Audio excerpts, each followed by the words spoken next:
So, Animat, over this past week, and recently uploaded it to YouTube, did a top 10 weirdest animated films list. And he did it basically just in time for Halloween. And the list of animated films he put on there are pretty justified in their unique weirdness. But it got me thinking, everybody talks about weirdness more so when it comes to Halloween season. And watching Animat's video, it got me to think about, some of the weirdness I'm into. And it's some weirdness I've talked to you guys about before recently. And when you think about it, it actually shows you how, imaginatively creative a lot of people are. For example, I talk about the Mystic Makeover series here on my channel quite a bit, and how it was originally created by Mr. Internet Man.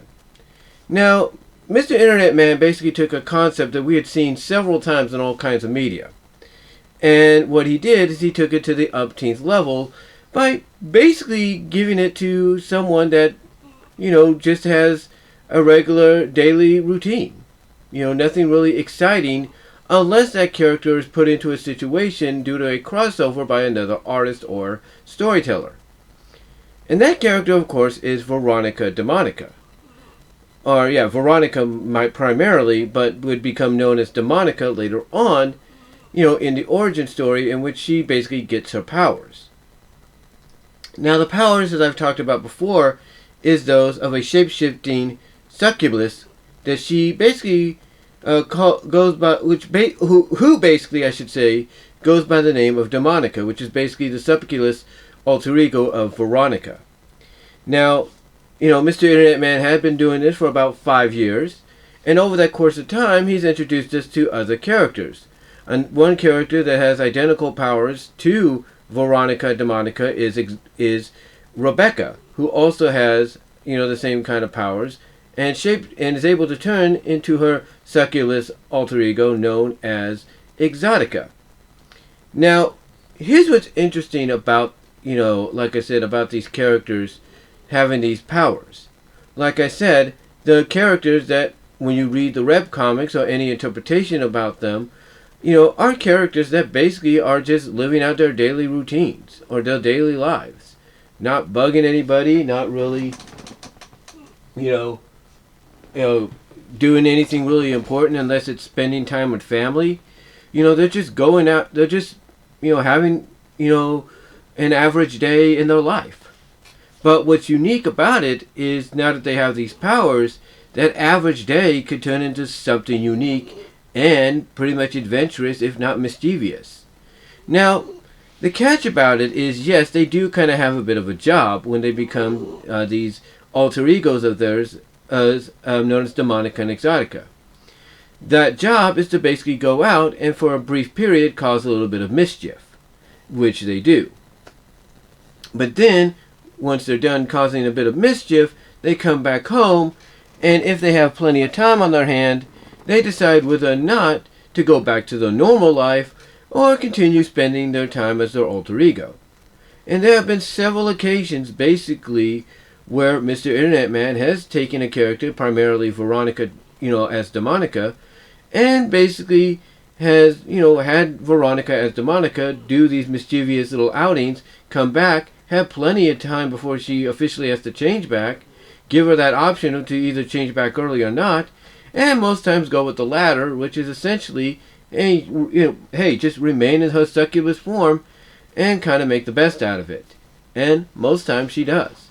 And as you probably saw in some of the more recent pictures and videos I talked about, sometimes the fun that she makes the most out of is when she has the ability to basically clone herself, and not only clone herself, elf and all that, but basically turn herself into different sets of women. And the unique part about it is that, as I've mentioned before, she's able to give, each character their own little personalities. Like I said, there is one comic that I can't really show you right now because of its ending, where essentially the two female characters that Veronica/Demonica become actually acknowledge Veronica and acknowledge the fact that she has a wicked imagination to come up with them to be brought into existence. And that basically it ends with them basically deciding to give, Veronica the rest of the night to remember Ember, and the other basically saying that they're going to love making the memories in doing so. And you might say, well, how is that kind of weird?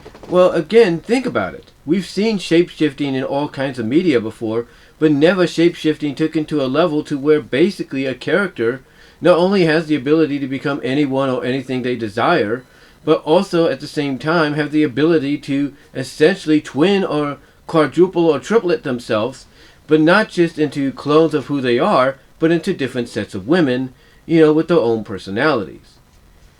And that there is kind of a little bit weird when you think about it. Because again, you don't see that normally in any other media that has a character, male or female, that comes equipped with these powers. And when you really get down to it, from a personal standpoint, who wouldn't enjoy having shape-shifting powers with the addition of being able to, well, basically twin and clone yourself, but not just into a copy of who you are right now, but into a copy of yourself, or an alter ego of yourself, and basically take the clone and turn them into somebody else entirely. I mean, who wouldn't like to have that ability? A lot of people would. A lot of people would.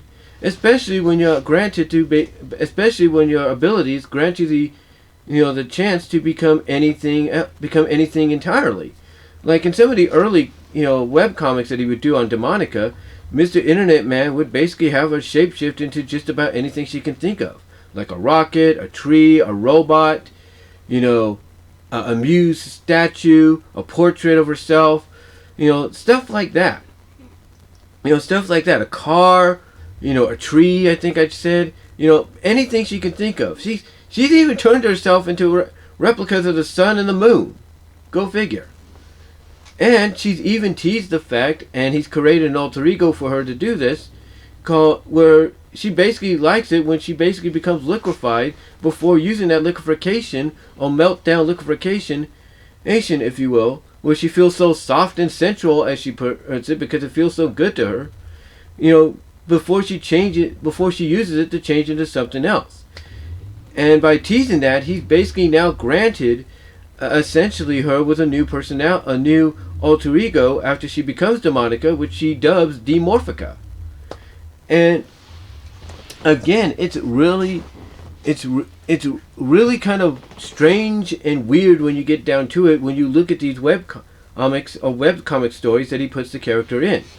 But it's not just, her either. Like I said, the Rebecca Exotica character also gets thrown into the fun because, she could do the same stuff, but what's unique is when they fuse.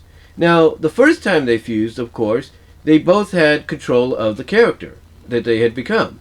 Both of them had a face, which was the end result of their, faces being split down the middle as one. Like with, Exotica's hair here, hairstyle here, and, Veronica's here.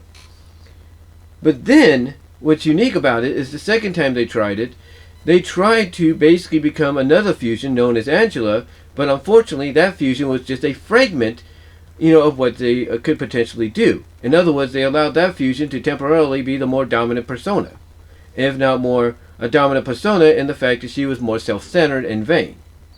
But then we ended up getting the character of Zaya, who is basically a 50-50, 100% true fusion between the two, who can now essentially become anything or anyone she wants, while still trying to figure out exactly who she's going to be in the fused state that Demonica and Veronica bring her into existence at, courtesy of, I should say.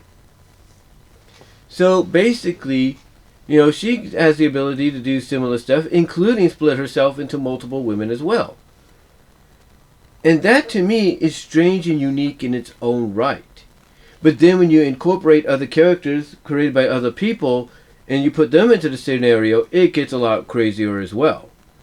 I mean, Minor Dash Alterations did a series called the Demonica series, written and everything, based on the character, but included their character, Ruby Walker, who essentially has become so immured and attracted and just bewitched and, enraptured with the ability to become anything she wants to be, or having a taste of that power, mostly to melt down and become goo and all that, that there's one time where she allows herself to be absorbed into Demonica, basically allow her body to be converted into additional mass, and it's during one of the chapters of the series where she basically, imprints her face, or basically there's a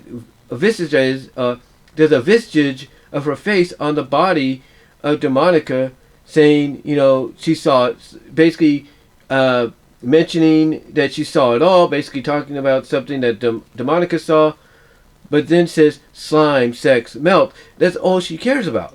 That's all she cares about, not even in her more liquefied state. She'd rather be more liquid than anything. And even when she gets the opportunity to temporarily become the kind of individual that Veronica Demonica becomes by being granted temporary abilities very similar to her, and calling her alter ego Justina,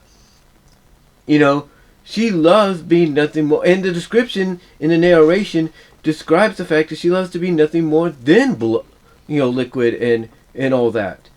Again, it is a strange kind of scenario when you get down to it. It is a very strange and weird scenario, because, like I said, when you look at all the other times shape-shifting's been used in medias, even fan fiction or webcomics, never once has anybody gone in the direction that Mr. Internet Man, or even Minor Dash Alterations, or even AZ Ant-Zorson has gone with their characters. Now, AZ's character is called Morphica. And just like, Mr. Internet Man's characters, the character is very similar in powers, except she's more of a slime creature. And by being more of a slime-based creature, she can be liquid anytime she wants, but she can also shapeshift into her alter ego called Scarlet, but also be able to shapeshift into whatever or whoever she wants. But essentially her main body, when she goes from, I think what's her name, Karen, to Morphica, is a slime girl-like body. And yes, AZ has basically crossed over her character with the Demonica character on several occasions. So it's really interesting. Even to the point that what makes it interesting is you had a fusion between the two, where basically from AZ's standpoint, the fusion is a mixture of magic and science, which basically recreated or brought back an ancient guardian from a long time ago that had all these previous lives, and basically because of mere destiny and coincidence, chose Veronica and Karen, I think that's her name, to basically be the new guardians, or be the new bearers of these powers. But that's AZ's interpretation. I don't know if about Mr. Internet Man's. But again, but here's the thing, it's not just them either. Jacques Michel, like I said, has several stories like that. Like, basically, the Metamorphosized Malleability, the Unlimited, stuff like that, is all, when you read the stories, you see a great story behind it, but you also see a bit of the weirdness as well, and the strangeness. Because, again, it deals with shapeshifters, but shapeshifters doing things that no other shapeshifters in official media has ever been seen to do. Like split themselves into multiple pieces, being able to control all those pieces despite where they are, being able to split themselves in two and get it on as both a male and a female. You kind of get the idea. But the strangeness doesn't end there. Grape Hythenia, with the What Dreams May Become series, has gone down that route. Tile Grade Wolf has gone down that route, with even doing his own spin-off of the What Dreams May Become series and the Potion Palace series, which I kind of help through commissions contribute to. And then you look on things like Eka's Portal, EKA-S, Eka's Portal, and, Crime Zero Hedge, and there's the Great Herdini, there's Miroslava, you read those stories, the Great Herdini and Miroslava, you read those stories, and not only do you get some unique stories, some good stories, but you get a lot of weirdness and strangeness that basically, when it all comes down to it, folks, all you have to do is imagine what it's like in your mind. Like, even if you don't see a visualness or anything, you know, to accompany like the text and all that with the stories I just mentioned, just imagine it in your mind. And believe me, I visualized it several times in my mind, these stories that I read, and I could see all of this happening and taking place in my mind. And when I visualize it in my mind, you know, I see the strangeness and the weirdness of the stories, and that basically right then and there, when you read it and like I say, visualize it, that basically is what makes makes these stories unique and just terrific and fantastic to read. Because not just of the stories you get along with them, but because of the weirdness and strangeness that you see and that you read about in the story. And in the case sometimes with Mr. Internet Man, you visually see, you know, through the web comics as well, along with even AZ and the Morphica character that he has as well. But I thought I'd just come on here and give you my thoughts on, you know, basically, I guess you could say it's a bit of a response to Animat's video. Kind of just give you my thoughts on the strange and uniqueness and the weirdness of these stories that I've talked about, and why the strangeness and the weirdness of these stories make them so great and fantastic to read. But what do you guys think? Comment down below, live chat during the premiere, I'm sure you already have. Like the video, check out my Teespring store, check me out at BW Roses on Patreon, BW Roses discussions on all your favorite audio podcast locations except for Pandora. Check me out at BW Roses on VENMO, as well as check out my Venmo to help donate to the channel there as well. So until next time, guys, I will talk to you all later. Peace out. God bless.